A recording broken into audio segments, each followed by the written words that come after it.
Chapter 36 की शुरुआत होती है। मेलिसा नीने को आवाज लगाती है। नीने अपने पहले से ही लिखा हुआ नोट दिखाता है। उस पर लिखा था, यस लेडी मेलिसा। मेलिसा चौंक जाती है और अपने मन में सोचती है, वाह, इसने तो पहले से ही नोट्स लिख के रख लिए हैं आंसर देने के लिए। मेलिसा नोट को देखकर कहती है, और जरा इसकी हैंडराइटिंग तो देखो कितनी साफ है। मैं तो इससे एक फॉन्ट बना सकती हूँ और मैं उसे बुलाऊंगी टाइम्स न्यू नीने। मेलिसा अपने मन में सोचती है, इससे पता चलता है कि इसे बिना जुबान के रहने की कितनी ज्यादा आदत हो गई है। अच्छी बात यह है कि यूरी इतनी ज्यादा समझदार है। फिर मेलिसा नीने से कहती है, क्या तुम बिजी हो? नीने अपना सर ना में हिलाता है। मेलिसा अपने मन में सोचती है, ये झूठ बोल रहा है। मुझे पता है कि ये अपनी बटलर की ट्रेनिंग में कितना ज्यादा बिजी है, लेकिन वो अभी जरूरी नहीं है, तो मैं इसे बाद में डांटूंगी। मेलिसा नीने से कहती है, सच में? तो फिर क्या तुम एक सेकंड के लिए मेरे साथ आ सकते हो? नीने कंफ्यूज होता है और फिर मेलिसा नीने को टेरेस पर ले आती है। वो फुल मून की रात थी और आसमान में चारों तरफ स्टार्स बहुत ज्यादा चमक रहे थे।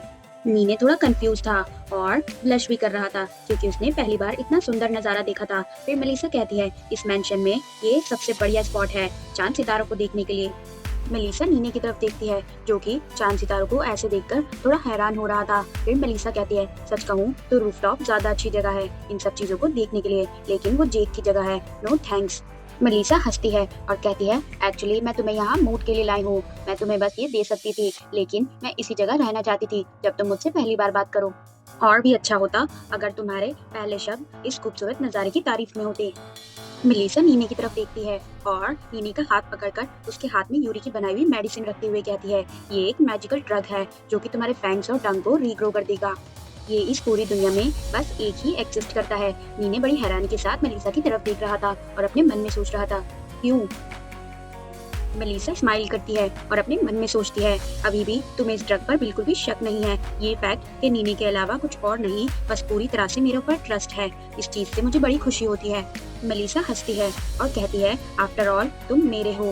मेलिसा सोचती है, एक चीज जो विलनेसेस के बारे में है ये कि वो जेलसी के साथ उन चीजों को गार्ड करती हैं जो उनसे बिलोंग करती हैं। ये सब सुनकर नीने काफी हैरान था और बड़ी हैरानी के साथ वहाँ खड़ा होकर मेलिसा को देखे जा रहा था। फिर मेलिसा हमें बताती है कि नीने कभी भी किसी का नहीं था क्योंकि किसी ने कभी उसे अपनाया ही नहीं। ताकत की कमी और बेरहमी की भी एक ऐसा वेयरवुल्फ जिसके पास सिर्फ एक नेक दिल था, उसे किसी ने भी नहीं अपनाया। यहाँ तक कि जब वो जैक के इल्जाम लगाने के बाद वेयरवुल्फ के लीडर के सामने घुटनों पर था, तब उससे सबने ये कह दिया कि भेड़िए के ये दांत और जुबान तुम पर फिजूल हैं, तुम हमारी जाति पर एक कलंक हो। उसके बाद नीने एकदम हेल्पलेस हो गया था और अपनी जान बचाकर वहां से जैसे तैसे निकला और इधर उधर गंदी जगहों पर भटक रहा था। कोई कोई तो उसे देखकर कहता, एक भिखारी दिन दहाड़े यहाँ रेंग रहा है, ये तो बैड लक है। यहाँ तक कि जब वो बड़ी मुश्किल से बच निकलने के बाद गंदी गलियों में भटक रहा था, उसने कोई शिकायत नहीं रखी। उसने बस हार मान ली और सबकी नफरत को अपना लिया। नीने सोच रहा था, शायद मेरी मौत ऐसे ही लिखी है। अब उसे कोई उम्मीद नहीं थी क्योंकि उसे कहीं से प्यार और अपनापन नहीं मिलेगा क्योंकि उसका साथ देने वाला कोई नहीं था। नीने के दिमाग में मेलिसा के वो वर्ड्स बार बार घूम रहे थे, आफ्टर ऑल तुम मेरे हो। नीने की आंखें चमक उठती हैं और वो उस मेडिसिन की बोतल को कसकर पकड़ता है और अपने मन में सोचता है, लेकिन अब ये यहाँ है जो कि मुझे अपना बता रही हैं। नीने मेलिसा की तरफ देखकर सोचता है, ऐसा कैसे हो सकता है? इस सब के बाद इन्होंने मुझे इतना कुछ दिया और अब भी ये मुझे इतनी सारी होप दे रही हैं। फिर नीने जल्दी से मेडिसिन की बोतल को खोलता है और जल्दी जल्दी उसे पी लेता है। मेलिसा उससे पूछती है, नीने तुम कैसा फील कर रहे हो? क्या ये काम कर गया? नीने को पेन तो हो रहा था लेकिन वो उसे कंट्रोल कर लेता है और अपने मन में सोचता है, जल्दी, ये पेन तो कुछ भी नहीं है। जो नाम मैं हमेशा से बोलना चाहता था, मैं बस जल्द से जल्द बोलना चाहता हूँ। फिर एकदम से नीने अपना मुंह खोलता है। उसके फैंग्स और टंग वापस से रीग्रो हो गए थे। नीने अपनी आंखें बंद करता है और अपने चेस्ट पर अपना हाथ रखता है और कहता है, लेडी मेलिसा। मेलिसा ये सुनकर थोड़ा शॉक होती है और वो बहुत ज्यादा खुश भी थी। फिर नीने अपनी आंखों को ब्लिंक करता है और मेलिसा की तरफ देखता है। मेलिसा कहती है, यस नीने। नीने खुश होकर मेलिसा का नाम फिर से लेता है, लेडी मेलिसा। मेलिसा कहती है, हाँ। नीने फिर से कहता है, लेडी मेलिसा। वो बार बार मेलिसा का नाम लेता है और मेलिसा कहती है, हाँ ये मैं ही हूँ। नीने फिर से कहता है, लेडी मेलिसा।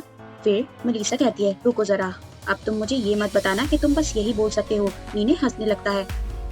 मेलिसा सोचती है, कहीं ये मेडिसिन के साइड इफेक्ट तो नहीं। एकदम से नीने अपने घुटनों पर बैठ जाता है और कहता है, लेडी मेलिसा, क्या आप मुझे अपना हाथ दे सकती हो?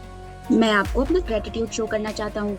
मेलिसा कहती है, ओके। फिर मेलिसा अपना हाथ देने लगती है और ऑकवर्ड फील करती है। वो सोचती है कि ये अचानक से ऐसा क्यों कर रहा है। नीने कहता है, मुझे सिर्फ अपनी पुरानी जुबान और दांत ही वापस नहीं मिले हैं, बल्कि आपने मुझे नए दिए हैं माय लेडी, इसलिए मैं खुद को आपके नाम करता हूँ, lady Melissa, my one and only mistress. तो जब तक आपको अच्छा लगे तो प्लीज मुझे आपकी सेवा करने दीजिए। ये कहकर नीने मेलिसा के हाथ पर किस कर देता है।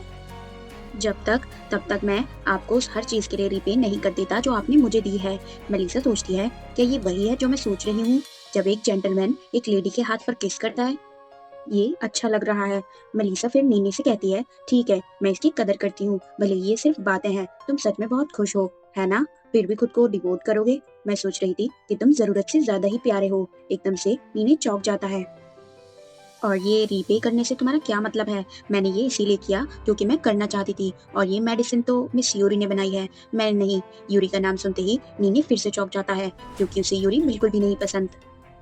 मेलिसा नीने के सर पर प्यार करते हुए कहती है, समझे, बस मेहनत करते रहो, और जब भी तुम मिस यूरी को देखो तो हर बार अजीब हरकतें करना बंद कर दो। इस जॉब पर बने रहने के लिए बस तुम्हें इतना ही करना है, कोई बड़े वादे करने की जरूरत नहीं है। ये एक ड्रीम जॉब है ना? फिर मेलिसा उसे प्यार करती है और कहती है, तुम समझ गए ना? नीने कहता है, ये वो नहीं है जो मैं। एकदम वो चुप हो जाता है और अपने मन में सोचने लगता है। उसे अब भी यही लग रहा था कि मेलिसा और यूरी दोनों एक दूसरे को पसंद करती हैं। मेलिसा कहती है, हाँ, क्या कहा तुमने? नीने कहता है, कुछ भी नहीं। मेलिसा कहती है, तो बस अब बैठे मत रहो और खड़े हो जाओ, तुम्हारे घुटने ठंडे हो रहे होंगे। फिर नीने हल्के हल्के कुछ कहता है, एक वेयरवुल्फ के दांत उसकी ताकत का बड़ा जरिया होते हैं, तो अब जब मुझे मेरे दांत वापस मिल गए हैं, मैं एक हफ्ते तक घुटनों पर बैठा रह सकता हूँ और मुझे कुछ नहीं होगा। मेलिसा हंसती है और कहती है, अब तो तुम पलटकर जवाब भी देने लग गए हो। हाँ बदमाश, चलो मैं तुम्हें जाने देती हूँ क्योंकि तुम्हारी आवाज अच्छी है।